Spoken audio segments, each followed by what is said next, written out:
From Dodge City and into territory on west, there's just one way to handle the killers and the spoilers, and that's with a U.S. Marshal and the smell of gun smoke.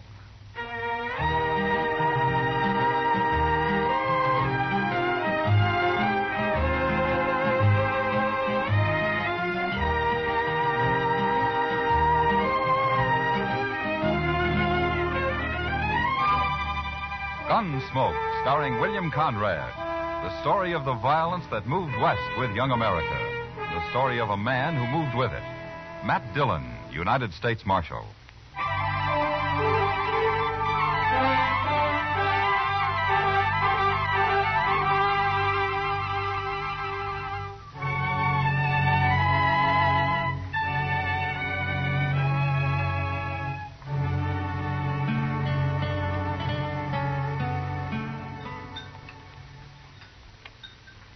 Cigar, Miss Kitty?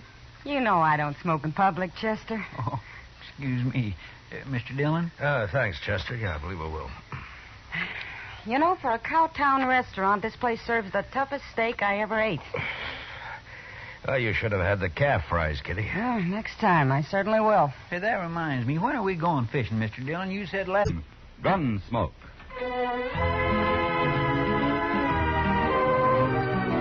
Sure. You want to go, Kitty? Oh, thanks, Matt, but there's a new girl at the Texas Trail. I told her I'd help her make a dress today. I'm late now. No? Well, I'll have to drop by the office first, Chester. All right. If you want any help eating those fish, let me know. You know how to cook catfish? You bet I do. We'll be around then. Hey, Mr. Dillon, look at those men down there by the jail. Huh? Now, what's so curious about a wagon load of buffalo hides, I wonder? Maybe they got a white one. If they have, I want it. See you later, Matt. Chester? So Bye, long, Miss Kitty. Kitty.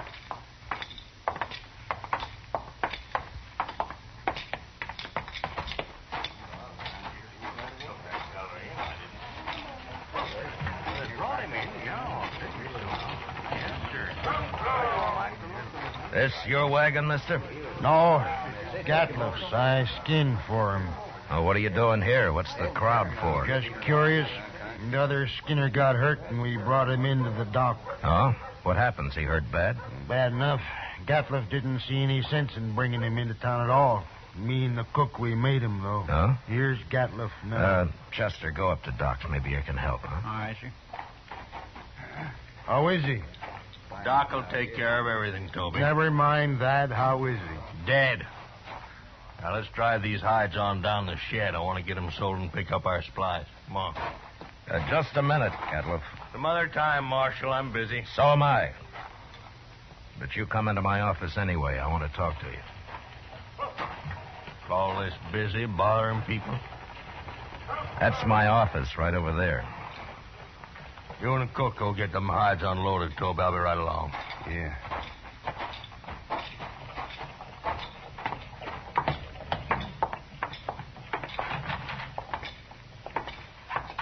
Now, what do you want, Marshal? You and you around here, Gatliff? Any law again it? It depends. What happened to your Skinner? Billy? He hurt himself, that's all. He's dead, isn't he? Yeah, he's dead. Look, Gatliff, anything you don't want to tell me, I can ask Doc about. There's nothing to tell, Marshal. He got hurt and he died, that's all. When did he get hurt? Last night. And why didn't you bring him in last night? Them other fellas, the cook and Toby, they figured he was done for anyway and didn't want to bother, I guess. Is that so? You're the boss, aren't you? Sure, I... But you know how men are when they get out in camp, Marshal. You don't want to push them too far. They get touchy, kind of. What happened to him, Gatliff? How'd he get hurt? I don't rightly know, Marshal. He was alone in camp, and when we got there, he'd gone and burnt himself. Burned? Burned with what? Hot lead, Marshal. Spilt it all over him. Oh, you mean lead for bullets, huh? That's it. Cooking up lead in a fry pan. That was one of Billy's chores, to make my bullets. He always was a mite clumsy. He sure messed himself up this time. There must have been a lot of lead. 50, 60 pound, I reckon. Oh, there you are, Mr. Gatliff. Doc Adams is looking for you. What did he want? Well, sir, that man of yours, Doc's all through with him. He says you can bury him now. Oh, no. I ain't paying for no burial. He's just a skinner I hired. Don't even know his last name. You're his boss, aren't you? You brought him in. And that's all I'm going to do for him. I ain't paying you $1. Not $1. Nobody's asking you to pay me. But you can't just leave the man in Doc's office. Somebody's got to bury him. He's just a bum who worked for me. He's not my father. Oh, all the stingy Hold it, things Chester. All right, Gatliff. We'll take care of him. You can go now. He's caused me trouble enough. I don't want to hear any more about him ever. Well, that's about the most unfeeling man I ever did come across. What about that Skinner, Chester? Tell me. Oh, I swear it was terrible, Mr. Dillon. He was burned all over his head and his face and across his chest. Doc said he don't know how that fellow lived as long as he did. Could he talk? Oh, Doc told me he couldn't say a word. Well, how do you suppose it happened? Why, hot lead. Had a whole pan full of it, from what I hear. Yeah. 50 or 60 pounds of it. That much? Well, I can believe it. I can't. What man's going to pick up 60 pounds of molten lead and spill it in his own face? That's the most stupid story I ever heard. Well, say now, I hadn't thought of that. Mr. Dillon, you're right. Of course, there's another way it could have happened. What's that? Somebody could have pushed his face down into it. Oh, my goodness. Who? I don't know. Gatliff, or maybe Toby. You know where Toby went? Well, no, I don't. But him and the cook probably went over to the Alfraganza to drink up their wages. All right. Go do something about burying that man, Chester, will you? I'll be back later. All right, sir. I'll tend to it.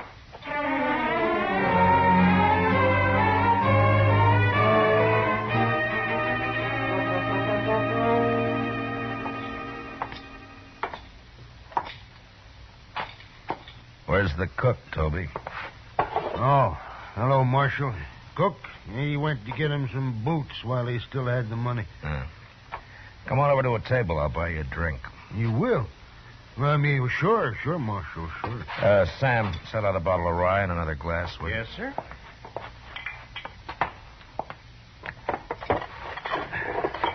Come on. Yeah.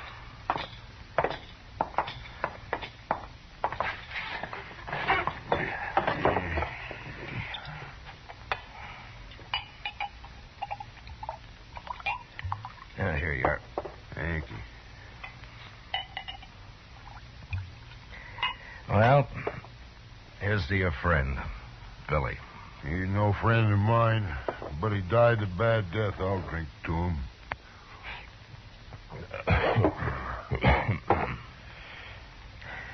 Tell me something, Toby.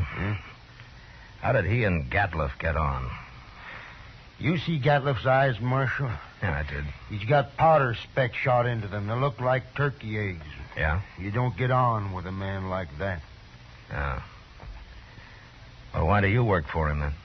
Marshal, I get 25 cents a hide, and I can skin over 20 buffalo a day. But I've worked for hunters who couldn't kill enough to keep up with me. Gatliff's a good hunter. And that's the only reason at all I work for him. Well, if he's such a good hunter, how come I've never seen him in Dodge before? And the man's greedy, Marshal. He's downright wicked about money. He figures he can save time and make more money by selling his hides to buyer's agents on the prairie. Yeah. He gets less out there, but he can kill and sell more that way. That Gatliff never stops killing buffalo. He came in with a load of hides today. Just 'cause we made him come in with Billy. And another thing, we've been out 4 months, Marshal. He must owe Billy $800. Oh? Yeah, most hunters would have split that with the crew, but not Gatliff. He like to took my head off when I mentioned You it. want another drink? Oh, yeah, sure. Tell me about the accident, huh?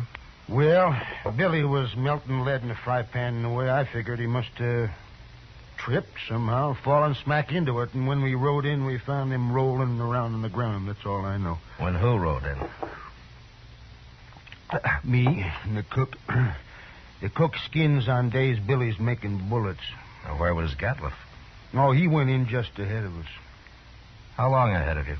Not long, maybe about 20 minutes. Then he found Billy first, is that it? Yeah, so he did. Hey, I hadn't thought of that before, Marshal. So that's why you've been asking so many questions. Well, I wasn't sure, Toby, but I expect you're telling the truth. The cook backed up your story. Sure, I'm telling the truth. That's what happened, all right. Yeah, Gatliff killed him. He murdered him. Any idea why he would? Well, sure I do. There's only one thing Gatliff wants, and that's money. He killed Billy just so he wouldn't have to pay him his wages due. Yeah, maybe. Why don't you arrest him, Marshal? There's no real evidence, Toby, not at all. And it's bad for the law if I arrest a man and later he goes free. Unless he's innocent, of course. He ain't innocent. How come this didn't occur to you before, Toby? Why, I don't know, Marshal. I sure don't. You going back out on the prairie with him? I ain't afraid of him. I'll be sleeping with one eye open from now on. It'd be a pleasure to kill him after what he done. Self-defense, of course, Marshal. Yeah. But if you let on you're suspicious, he'll sure try to kill you. Not me. He can do his killing on somebody else. The cook, maybe? I ain't even going to tell the cook. Yeah. You'll be leaving in the morning, I suppose. About dawn, I reckon, soon as Gatliff hires a new skinner. Now, the bottle's yours, Toby. Oh? And, good luck. Well, I sure do. Thank you, Marshal.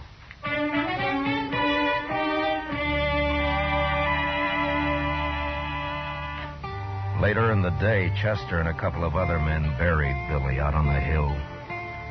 As Toby said, he died a bad death. And it was made worse by the men who'd done it to him, going scot-free. But I figured anybody as greedy as Gatliff would someday overplay his hand. And I hoped I'd be there when he did. The next morning, Chester told me he'd heard that they'd left Dodge. That afternoon, we went off fishing. When we got back, Kitty cooked up our catch for supper. And she did a real good job of it. Yeah, that was fine, Miss Kitty. Just fine. Anytime, Chester. You catch 'em and I'll cook 'em. Say, do you know how to make antelope stew? I've made it. And sourdough biscuits? Of course. Oh, my goodness. Chester. You sound like you're about to propose.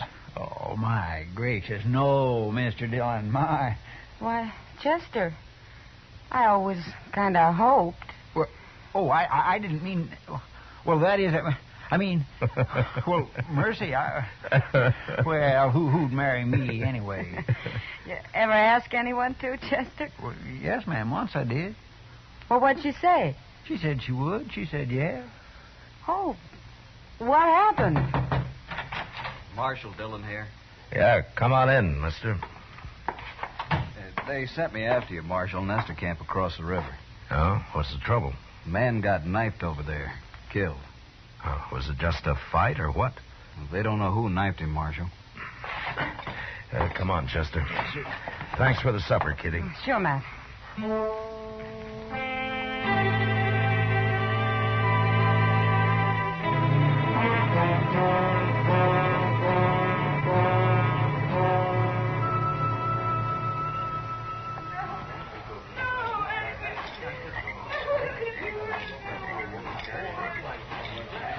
He was knifed in the back, Mr. Dillon.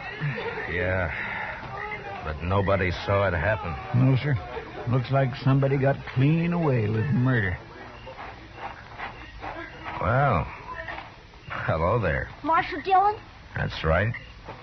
What can I do for you, son? That man that's dead. Oh, what about him? Well, go ahead. You can tell me. I saw him get stabbed, Marshal. You did? Well, where were you? I was looking for berries over there. I heard them arguing, and I sneaked up just after he'd done it. They were all alone. Who was the man, son? Did you know him? No, sir, but he was big and kind of dirty looking. He had a buckskin shirt. Anything else you remember? He had funny eyes, Marshal.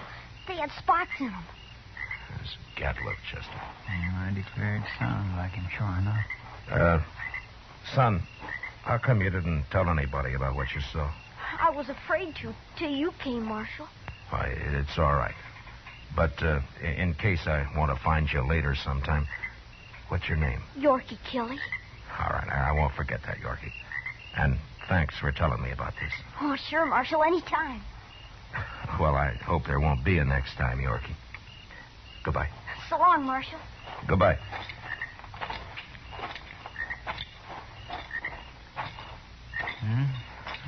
it was Gatliff, all right. Yeah. Seems like a dangerous sort of man to be running loose. No, I got him now, Chester. As soon as I find him. I hope so, Mr. Dillon. I certainly do hope so.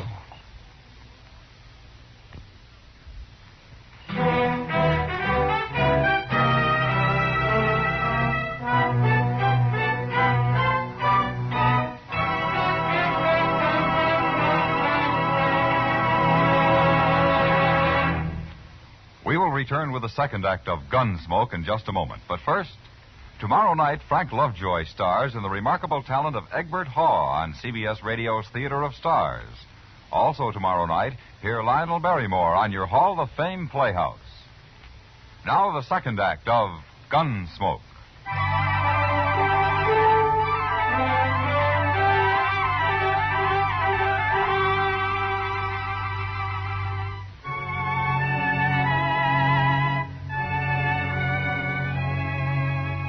Since Gatliff would figure nobody had seen him, it wasn't likely that he'd run. And anyway, there wasn't much sense in trying to track him down in the dark. So Chester and I didn't start out until the next morning. Ordinarily, a man would ride into the prairie and disappear. But with Gatliff, it was a little different. At least we knew he'd be somewhere around Buffalo. It was late afternoon before we reached good hunting grounds, and almost dark when we spotted the first hunter's camp.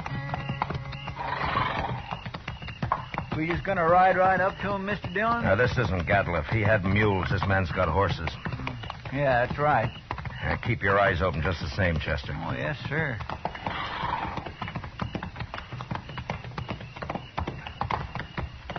Get down, stranger. Thank you. Supper will be ready. Cook, throw some more tongue in that stew pot. Don't like buffalo tongue. You'll go mighty hungry in this camp. Oh, thanks, mister.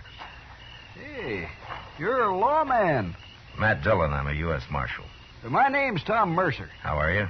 This is Chester Proudfoot. How'd you do? Mr. Mercer? Come over by the wagon, sit down. Supper'll take a little longer now. Anyway, my skinners won't be in for a while yet.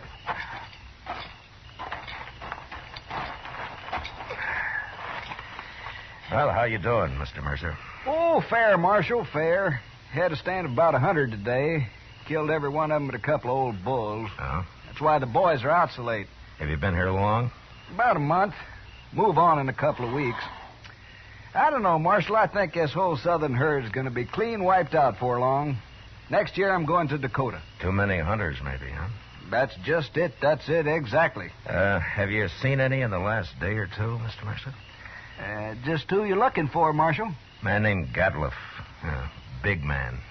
Speckled eyes. What's he done? You know him? No, I don't. Nobody's come near us in over a week. You're not much help. Except for that stew the cook's making. Oh, you like that. We're having dried apples, too. Oh? I mighty near could eat a buffalo raw, the entire beast. You must be part Indian. Well, no, sir. I've seen one of them eat a whole liver raw. Got propped up against a tree and ate every bit of it and then went sound asleep right there in the sun. He was sure some sight. Where'd you ever get that close to an Indian? Oh, Indians ain't always bad. Take last fall, about 20 of them rode right down into our camp. We thought we was done for, sure, but you know what happened? They were looking for meat, that's all. We let them take what they wanted, they rode away. Just as peaceful like as a man could ask.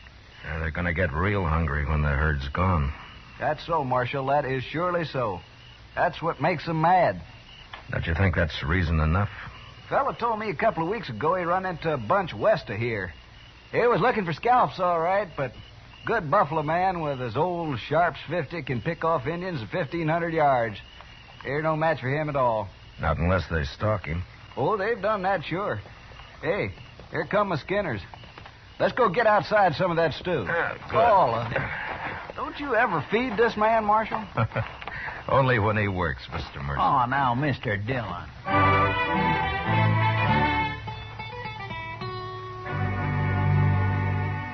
We spent the night in Tom Mercer's camp. And at dawn, just after breakfast, we said goodbye and rode on west. There was a lot of country out there, and all we could do was ride through it till we ran into him. In the next 2 days, we met plenty of hunters, but we didn't find Gatliff. About noon of the third day, we cut the trail of a wagon train and figured that it'd be that of a hide buyer's agent who'd come into the field to do business on the spot. And an hour or two later, we saw him. A long string of ox-drawn wagons piled high with buffalo hides. And there was a man on horseback leading the train. We rode up to him. Hello there. Well, that's quite a load you got, mister. 10,000 so far. But what are you doing way out here, Marshal? I'm looking for a hunter named Gatliff. You know him? Sure I do. Just picked up a load from his rick early this morning. Is he in trouble? Yeah, he sure is. Where is he? Straight south here a couple of miles. Can't tell you exactly. He moves around a lot. Well, that's close enough for us. Thanks a lot, mister. Sure, Marshal. I never did like him anyway.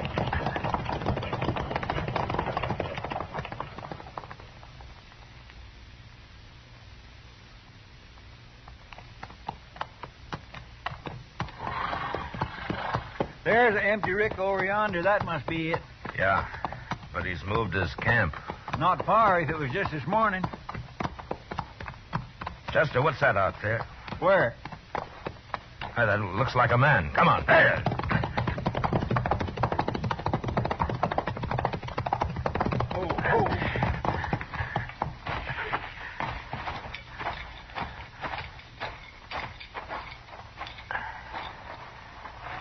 Well, Mr. Dillon, it's that Skinner of his. Get some water, Chester. Yes, sir. Toby? Toby, can you hear me? He's been shot. Yes, sir. Here's the water. Yeah. Oh. Toby? It's Marshal Dillon. Give me a drink. Here you are.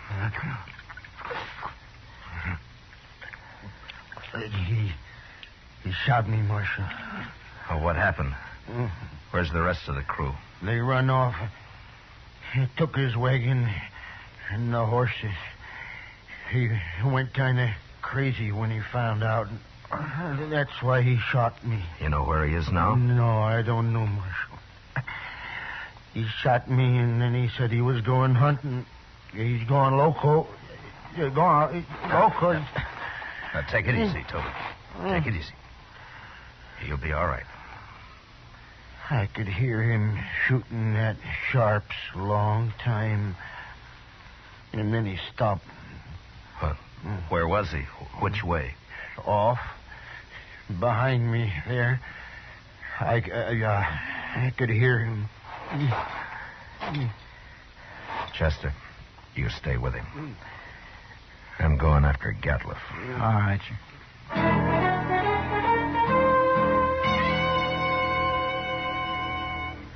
Off in the direction Toby had indicated, there lay a large, isolated hollow surrounded by low ridges.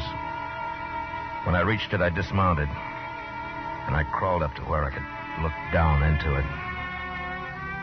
There was no sign of Gatliff, but lying on the prairie floor were the bodies of countless fresh-killed buffalo.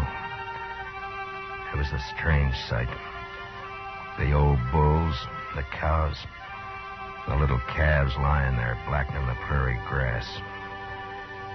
I got up and stood, looking at it for a long time. And then suddenly, out in the middle, I thought I saw a slight movement. And a second later, there came the familiar boom of a Sharps 50. And I dropped behind a ridge and waited. And then Chester rode up.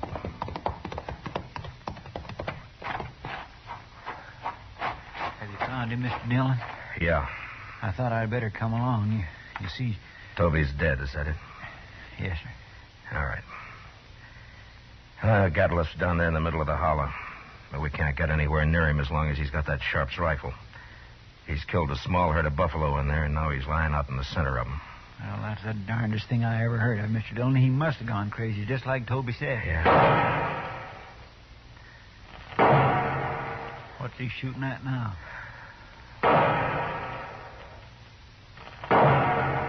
Mr. Dillon, the way he's facing them shots. Yeah, that's the signal for help, Chester. Come on.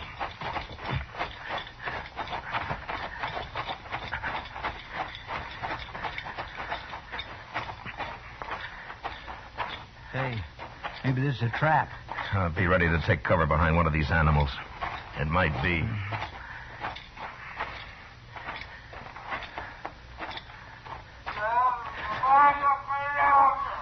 Sounds like he's been hurt. Yeah. Keep your head up.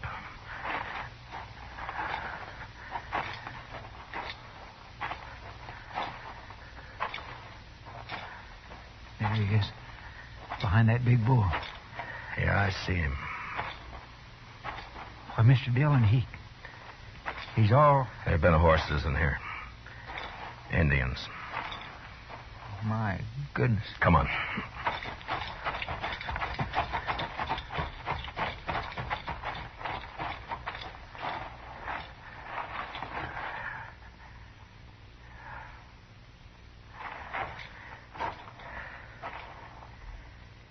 Well, that was his last effort, Chester. He's dead now. Mr. Dillon, that's awful. Yeah. Come on, let's get out of here.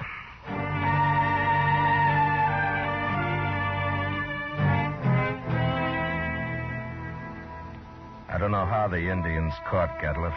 He'd gone a little mad, and maybe that made it easy for him. But they finally got themselves a buffalo hunter.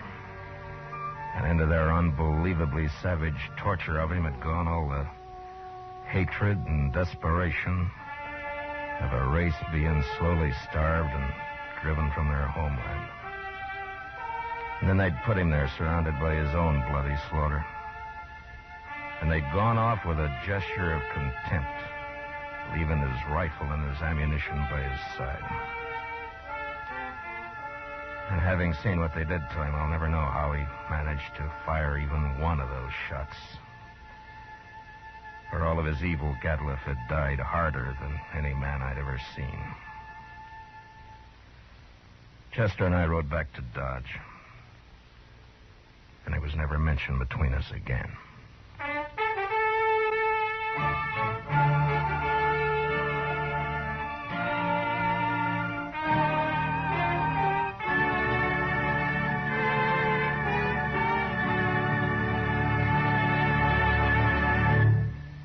Gunsmoke, under the direction of Norman Macdonnell, stars William Conrad as Matt Dillon, U.S. Marshal. Tonight's story was especially written for Gunsmoke by John Meston, with music composed and conducted by Rex Corey. Featured in the cast were Lawrence Dobkin, John Daner, Harry Bartell, Richard Beals, and William Euler. Parley Bear is Chester, and Georgia Ellis is Kitty. Gunsmoke is heard by our troops overseas through the facilities of the Armed Forces Radio Service. Join us again next week as Matt Dillon, U.S. Marshal, fights to bring law and order out of the wild violence of the West in Gunsmoke.